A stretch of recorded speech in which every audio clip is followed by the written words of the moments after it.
Hi guys, this is Mackie the Tacky Animator, and today we're going to be going over the different types of shading.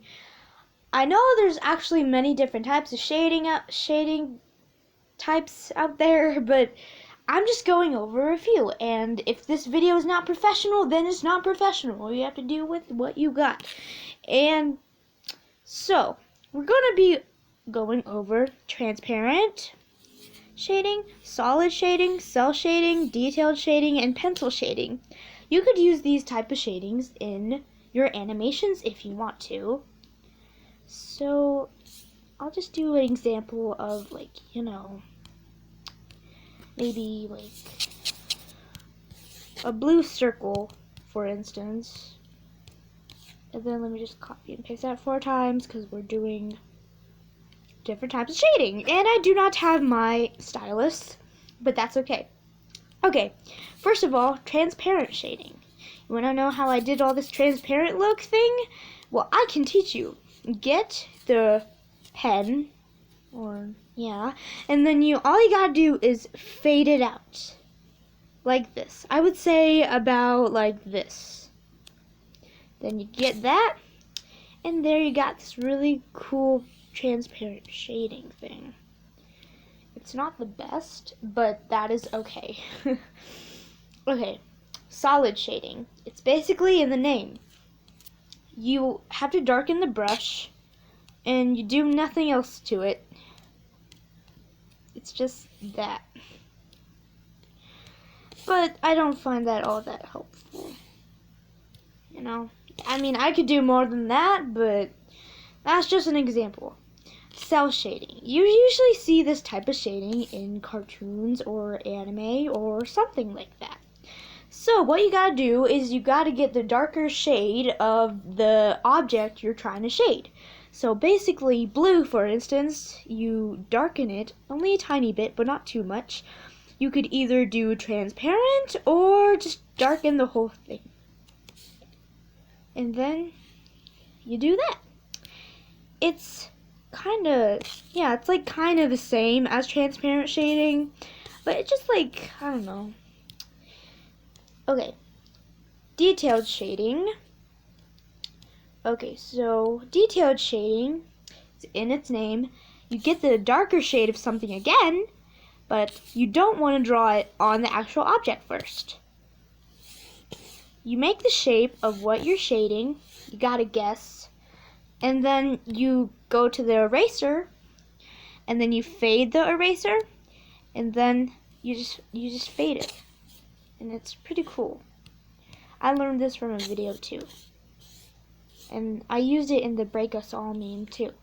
And then it could add a really cool look to your animations. You could either do it on a separate layer or on you could do it on a separate layer or on the same layer. It doesn't matter. And that's detailed shading. And if there's like any excess outside of the object, then you could just, erase it. You see? Okay, there. Now, pencil shading, the last type of shading. Pencil shading is when you get the pencil brush option, which is right here, and it makes it look like a pencil. You could do lots of types of shading for this. You could do the black one, or you could do the cell shading, the darker version, or you could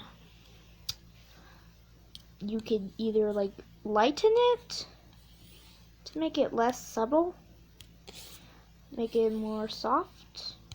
You could also do this with like points of light, make a little circle there, and and yeah. Okay, I didn't mention this, but there's also a highlight shading. Highlight shading is when you want things to be really bright. See, if you want things to be really light and be like really bright, like as I did here, you can make things really bright with this. But if you mess up, if you're like, oh, I'm shading, oh no, yeah, it kind of does that thing. So you have to watch out for that.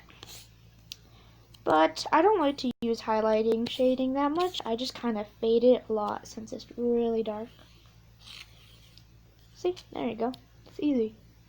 So I just went through the types of shading that you could use. So here's a transparent shading, solid shading, cell shading. Did I already say that? Transparent, solid, cell, detailed, pencil, pencil number 2, pencil number 3, and highlight shading. I hope this helped so we can make your animations more detailed. I also did this with my character. This is transparent shading. I mostly like using transparent shading and what is it? Transparent shading and what is it? I usually like doing transparent shading and detail shading. And I hope this helped. And if I talk too fast, then you could just look at the examples below, or you could just look at this example. No, what did I do? But anyways, I hope this helped to make your animation more detailed, and I'll see you in the next video. And I'll probably be doing tutorials more often. So yeah, if this didn't help you, then I'm sorry, and if this did, great. And I'll see you in another video. Bye!